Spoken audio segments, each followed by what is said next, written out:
Time for Ask the Mayor on KWBE, our weekly show, normally with Mayor Bob Morgan, but he is off this week, and we welcome in James Burroughs, City Engineer, operator of the Wastewater Treatment Plant in Beatrice. Thanks for coming in, James. Appreciate it.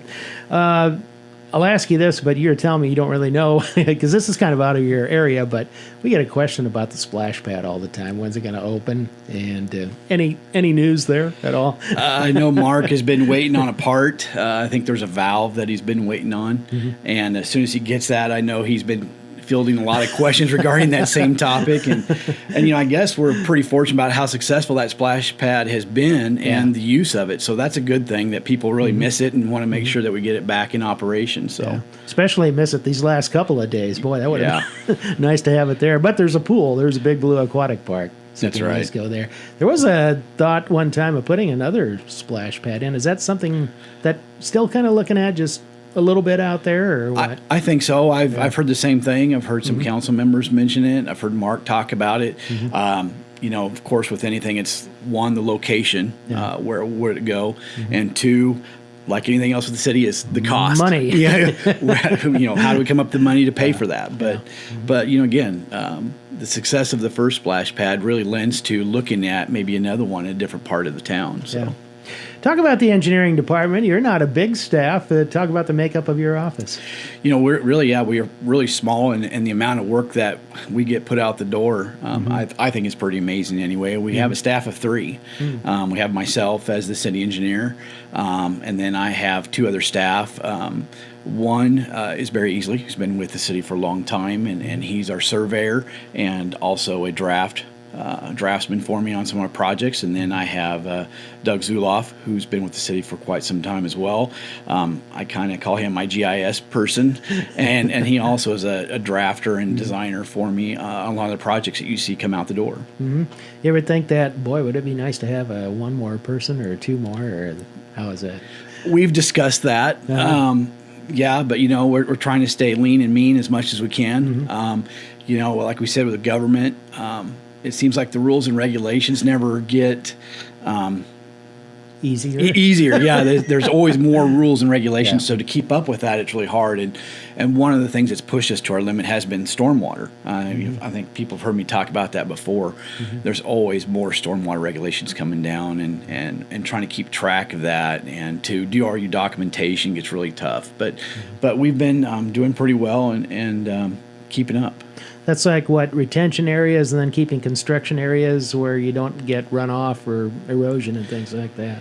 Yeah, we have a permit, and there's 6 minimum control measures that we have to do, and it's everything from public education and outreach to construction sites to pre and post, which is something I have to deal with all the time with new development. Basically, that's a rule that basically says, the stormwater that comes off that site before the construction has to match that when you get done with your development. It has to match that so that we're not pushing more stormwater on the neighbors and causing flooding issues. So that's always something that we got to be aware of. And then developers, it costs money. You have to put a detention cell in, and there's always costs associated with that, which is never good. So. You ever find yourself driving around town and you see these areas where, and I notice this once in a while, and I don't even know if this is a problem or it's not, you're not supposed to be doing it, but you'll see lawn irrigation systems are pouring water down city streets, just, come on in the morning and you see it go into the storm sewers. Are there even regulations covering that, or what? We do have, each area that is zoned has a certain amount of impervious coverage that they're allowed. So in essence, what we try to do is make sure that we don't have a concrete jungle out there. We're trying to always, especially in the city right-of-ways, we're trying to make sure that that's still a landscaped area with grasses and things like that when are irrigated, soak up that water and put it back into the groundwater system. But yes, that's how we try to control the amount of water that's running off, let's say, on a large parking lot and going into the storm drain, and like you said, just going down the drain and going down the river, and we don't see any benefit of that to the city of Beatrice. So that's one way we control it. And with this pre and post development condition of stormwater runoff, we're trying to control that as well and keeping the water that's here in the ground here.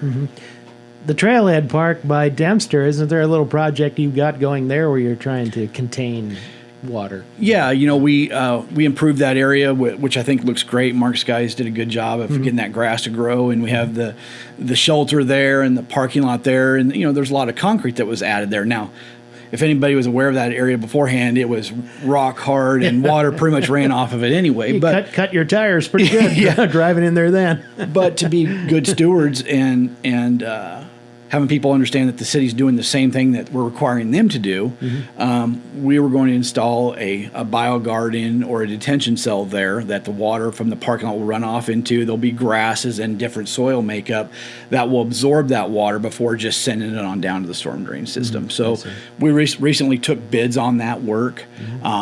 We had one bidder, and it came in extremely high, 3 times what we anticipated the cost to be. So we're currently looking at different avenues, having city staff do some of the work and talking to some local contractors and getting quotes from them to do different parts of the work to bring that project back into budget and to still get the benefit of it and have it being constructed. Would that be located just kind of west-northwest of the parking area there? Yeah, just pretty kind much of an straight area in west. there, straight west. Yeah. Okay. A big area or not? Really? No, pretty much the grassed area. Because we still have room to expand that parking lot because of the use we anticipate. We could expand it, and then of course the detention cell was sized to handle the entire parking lot, even for the future. But it would be there's a sidewalk that runs north and south there. It would kind of be just to the east of that sidewalk. I can't really explain the dimensions, but it'd be an oval shaped detention area with grasses and different types of plants. Once again, we don't want these to be ugly. Yeah. We want them to be functional but appealing and pleasing to the eye, especially in a park setting. What better way than have grasses and flowers and different things like that in a detention cell? Almost like a mini marsh area or whatever for a period of time at least when the water. Yeah, I've heard a different description of it. A sponge park. Is what I've heard, a different description of it. I still call it a detention cell, but that's the engineer in me. So I see. Since the beginning of the year, I know you're busy all the time, but how busy has 2023 been so far in terms of overall projects your office is doing? We've had a lot of movement on our projects in the first part of this spring or summer because of carryover projects. For example, 11th Street, the Mill and Overlay project was really a 2022 project that got carried over due to the contractors just being so busy. And we still need the work done, so we don't want to turn it away. So we fit the project into the contractor schedule. 11th Street was originally supposed to be 9 blocks, but due to cost, we cut it back to 7. So we went from Lincoln Street to Monroe. But that project has already taken place. And in fact, we started in the fall of 22, but did the asphalt portion of it in 23. And they just got done finishing that up. We did some, of course, we did a 3-inch mill and overlay on that street. We did some curb and gutter replacement that was falling apart. And then, of course, anytime we touch the surfaces like that, we have to upgrade the ADA ramps. And so we did all those along that corridor. The intersection work was what, last year? Was it? Or kind of started last year and then the paving this year. How did it come out? And have you gotten any feedback from residents who live along there? I feel it was a successful project. Contractor did a good job. With any of these projects, especially with the ADA ramps and the curb and gutter, people have irrigation systems. And sometimes, those are right at the back of curb and you have to handle those situations. So I think we have a few of those that we still need to get repaired. And, we tell any of the homeowners, please let me know, have it fixed, send in the bill to us on that, and we'll try to get it taken care of. Because we want those areas to look green and nice as well, so we don't want to hamper their irrigation systems. James Burroughs, City Engineer, our guest on Ask the Mayor for today. We'll have more in a moment. Back on Ask the Mayor today with Beatrice City Engineer James Burroughs, who is also operator of the Wastewater Treatment Control Plant in Beatrice. And one of the things James has been going through is a re-permitting of the facility for, I think it's a 5-year period. Some weeks back at the Public Works Board meeting, you gave kind of an update that seems to be going pretty well so far. Yeah, really our future projects for the wastewater department were kind of hinging on what this new permit was going to bring about. Of course, if it's for the discharge from the wastewater, which goes into the Big Blue River, of course, and we have to meet certain limits. That's what we have to treat the wastewater to. And if the state came back and really made our limits more stringent, we would struggle to meet those limits. And what that was going to cause us to do is probably go into a whole new plant revamp, which has significant dollars associated with it, anywhere from probably $10 to $15 million if we'd have to upgrade our plant to meet new limits. We just recently received our draft permit, which is currently out for public comment. We're hoping to get the final permit by July 1st of this year. But so far, the permit has not changed much, which is good for us, and it's good for the city of Beatrice in terms of dollars that need to be spent. We're able to keep the plant that we have now and make sure that it keeps in good working order, but we should be able to meet those permit limits. Kind of tackling them in phases, you've done some improvement projects at the plant, and coupled with the positive thing that you've gotten with the permit process so far, do you think that will wind up saving a lot of money that you otherwise thought you might kind of spend on other phases down the road? Exactly. If we would have just sat on our hands and did nothing, those pieces of equipment or treatment processes that are outside of our normal treatment process would have continued to deteriorate. And as everybody knows, with inflation, what we've seen, those projects, instead of us spending $2 million, let's say 2 years ago, could cost us $5 million by the time that wears out, let's say 2 to 3 years from now. So I think the board and the council has understood that and allowed us to make those improvements and fix those pieces of equipment and bring them up to the current standards, but yet not affect the core treatment process of the wastewater treatment plant. So regardless, we needed to make those improvements regardless of the permit, what the permit says. Has the permit always been 5 years in length, or it'd be kind of nice if it was longer than that? You'd think like a 10-year or something, or a longer-term permit that you wouldn't have to constantly kind of comply. I realize it's important to comply with environmental regulations, but just the process of having to go through that every 5 years. Right. Yeah, it has been 5 years. I would agree with you. I would like to see it extended, but I don't see it happening just because the changes that the EPA sees with the environment and the way different industries function and the wastewater that they kick out that we have to treat. I think they want to keep that in check and always make sure that they have their thumb on that to, either make your plant have to meet more stringent limits to protect the waters of the U.S. That's the core issue is, protecting the Big Blue River, which we dump into, or protecting the Missouri River. Because everybody knows is right now water is one of our, number one resources that we need to protect and try to keep as a viable. One thing we hear a lot about is a bypass project in the industrial park area. You have some lift station improvements that you're doing, kind of going along and picking off a few of those every now and then. But talk about the bypass project and what that will do. Yeah, we currently sent out for bid. We call it the industrial park bypass, as you just mentioned. And the reason we're calling it bypass is because right now, most of the industrial park, which is in northwestern Beatrice, kind of collects at Sugart Street and Prairie Avenue, and it comes down Prairie Avenue. Well, there's also residents that live along there and dump into that same sanitary sewer system.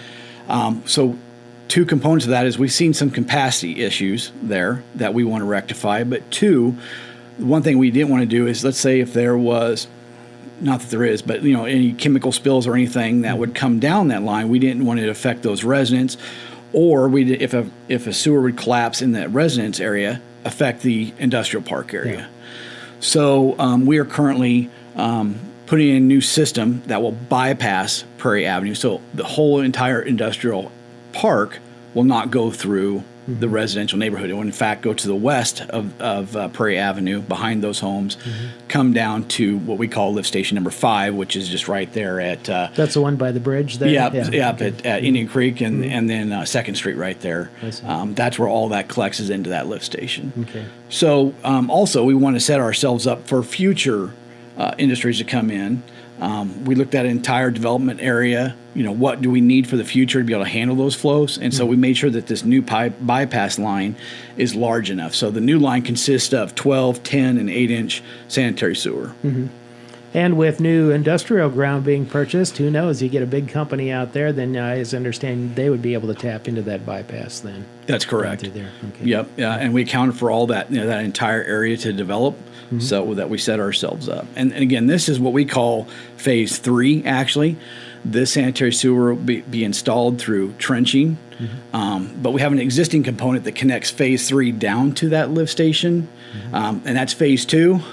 But the reason why you're asking we're doing phase 3 now versus before phase 2, phase 2 is a pipe bursting section where we would come in and basically burst the existing pipe and install a new bigger one on the inside of it.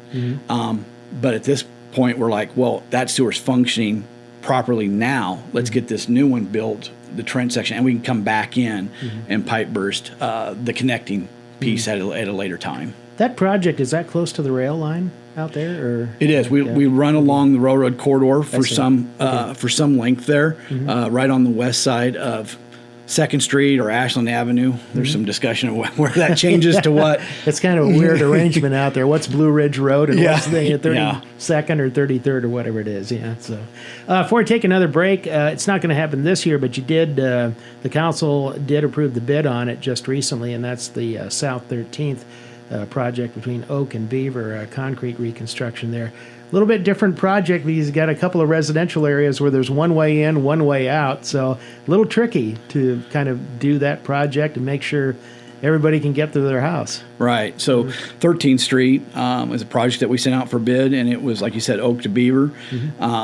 It's a large-scale project for us, and so we wanted to get as many bidders on this project as we could. So due to the size of the project, and due to the phasing that's going to have to be done, as you said, with the local residents, we allowed in this bidding process the contractors to put in their start date. And honestly, that it benefited us really well. We received 6 bids, which normally we get 2 to 3. So 6 bids is always great because then we could see the price range, of course, a little bit, but also just when the start dates would happen. So the council at this time, I believe, has chose to award it to R.L. Tiemann, but the start date on that project is April of 2024. But what that does for us, it allows us possibly here to set up some public meetings with the residents out there and then go through the phasing plan that the contractor would like to set up, or to hear input from the homeowners, if there's some dates that, are pretty special that we need to figure out. But how will parking be handled? How will the traffic be routed?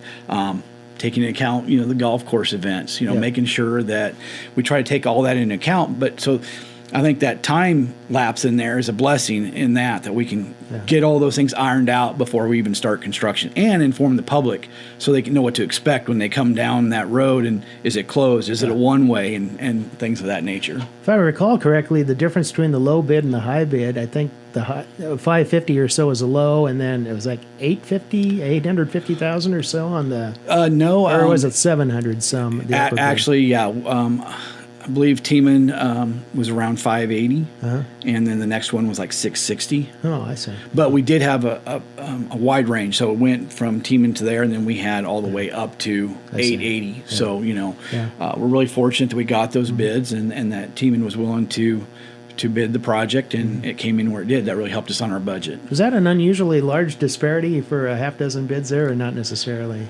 I'd like to tell you yes, but no. I've seen very, very extremes. I mean, this was pretty. I mean, you're talking what, $200,000, but I've seen projects anywhere it was double, what our budget was, and so. And it's good for us for budgeting purposes. We can see what those dollars are and what contractors are currently bidding unit prices at.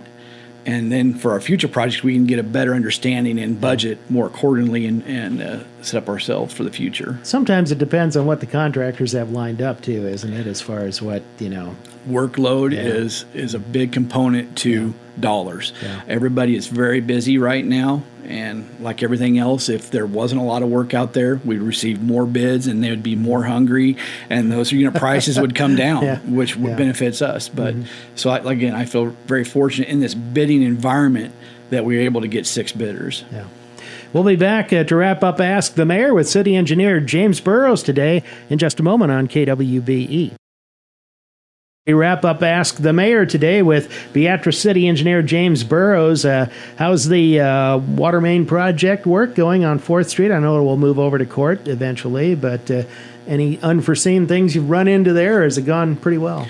I think it's gone pretty well. There's always some things that you run into that you have to address and get figured out on the fly. Some service connections that you didn't know that were there or things like that. But it's gone really well. I believe the contractor has already moved over to Court Street. They're starting over it on East Court. Yeah. Is it 10th or 17th yeah, I believe or 11th right. somewhere in there? They might be further than that. 13th maybe? Okay. I believe the 4th Street section is done. Okay. There's barricades up still because they have to get asphalt put back in the roadway. I see. But other than that, I believe that they've made all their connections on 4th Street, and so we're just waiting on getting that, and then that can be put into service. So now they're on Court Street, kind of the last big stretch here. A big generator project, too, at the pumping station south of Grant there, too, that's been going on. So. Right. Karkowski Construction has been awarded that project, and they've been on site, as you said. They've had the pad poured in their fence that's going to protect the generator there, and they've done the concrete driveway sections poured. But like with any of these projects, it seems like the electrical components is the big lead time. And I know there's been some setbacks on the VFDs showing up, but they're working through that, and the project's going at the same time. So that's part of that state loan set of projects, isn't it? Too the interest-free loan. I believe so. Right. Yeah. Because I know it took some time to actually get the generator here, and then of course you have to do all the preparation work for that. So, but it's great for us because anytime of course, the electrical department does a great job, and we don't see too many power outages. But when they do take place, it's sure nice to have that generator there and to be able to fire up those pumps and keep the city with water. Yeah. Every once in a while, I drive by the new elementary school site, and never really noticed it before because without buildings and development right in that area. But you look at Lincoln Street and 33rd; they're getting kind of rough. So it's one of those projects you just got to do to accommodate the bus traffic and the traffic at the new school there. Right. It was one of the things that we were really concerned about in the very beginning was not only is it receiving a lot of traffic, but look at the size of traffic that's on that road. With the dump trucks and the construction traffic, that takes a lot of wear and tear on any road, concrete or anything. It really beats those roads up pretty good. And so, Jason has his work cut out for him, trying to hold those together. And then, when the school's done, of course, with the increased traffic, making sure that it's safe for the drivers, and the kids out there, making sure and just everybody's time, being able to move traffic efficiently and get them in and out of the school. So that was another component to us really looking at 33rd and Lincoln hard and making sure that it's a success for us and for the school when it's all said and done. Yeah, recently there was an agreement between the city and the school district on how to share the financing of that. Wouldn't it be nice if some great big grant all of a sudden came by and just wiped out part of that agreement? Trust me, it's not for lack of trying. I know the school has been trying, the city has been trying. We've been trying to apply for everything out there under the sun. And, we're hoping still something might come through for us and be the saving grace on that. But we're planning accordingly and budgeting accordingly and working together, which is the best way to handle this because everybody benefits. If it's a bad project, then we all look bad. If it's a good project, I hope we'll all look good. So. Well, during the pandemic and post-pandemic, you hear all the talk about infrastructure funding and improvements that need to be made, and who knows, maybe there's a possibility of some contribution out there. We sure hope so. Yeah. A couple of major things just touch on briefly. You have the Lincoln Street Corridor project from 6th Street out to 22nd, 23rd, somewhere in there. Then, of course, you have the Court Street study where you might try to move heavy truck traffic a block south again. Got a lot of things going on with studies and plans and options and what might you do, what might not you do. Right, yeah. And And again, all those have dollars associated with them. We don't know how we're going to pay for all of them. I mean, some of them, that's why you do this, is to plan so you understand what the costs are going to be, and then plan accordingly from there. But yeah, I like this better than doing nothing. Because by doing nothing, that's exactly what happens. We stand still, and Beatrice doesn't grow and with the times and make improvements that we need to make. So I really feel like we're fortunate to have a council and department heads that are looking forward, always trying to make Beatrice a better place. And so, yeah, those are big projects. But like I said, we have to have these studies done so that we can apply for the grants.